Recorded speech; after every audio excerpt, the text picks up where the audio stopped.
നമസ്തേ.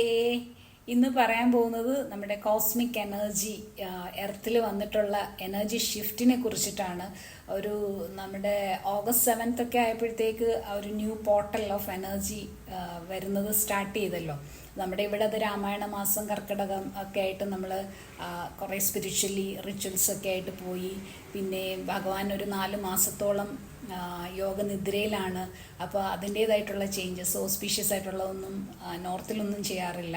അപ്പോൾ അത് ഒബ്സർവ് ചെയ്യുക. നമ്മുടെ ഉള്ളിൽ തന്നെയുള്ള ഒരു സ്പിരിച്വൽ എനർജി ഹയർ ആവുന്നതും കുറേ നമ്മളൊരു സോൾ ലെസൺ ലേൺ ചെയ്യാനാണല്ലോ എർത്ത് സ്കൂളിൽ വരുന്നത്. അപ്പോൾ ചിലത് ലേൺ ചെയ്തെന്ന് കരുതിയ ലെസൺസ് പിന്നെ റീ ഓപ്പൺ ചെയ്യാം. ഇമോഷൻസ് ഭയങ്കര ഹൈ ആയിരിക്കും. ഇന്നലെ ആണെങ്കിൽ ലൂണാർ എക്ലിപ്സ് ആയിരുന്നല്ലോ. അപ്പോൾ കുറേ ഗ്രഹങ്ങൾക്കൊക്കെ മാറ്റങ്ങൾ സംഭവിച്ചിട്ടുണ്ട്, നമ്മുടെ ഉള്ളിലും മാറ്റങ്ങൾ സംഭവിച്ചിട്ടുണ്ട്. സോ ലൈറ്റ് ഫുഡ് കഴിക്കുക, ഒബ്സർവ് ചെയ്യുക, വെള്ളം നന്നായിട്ട് കുടിക്കുക.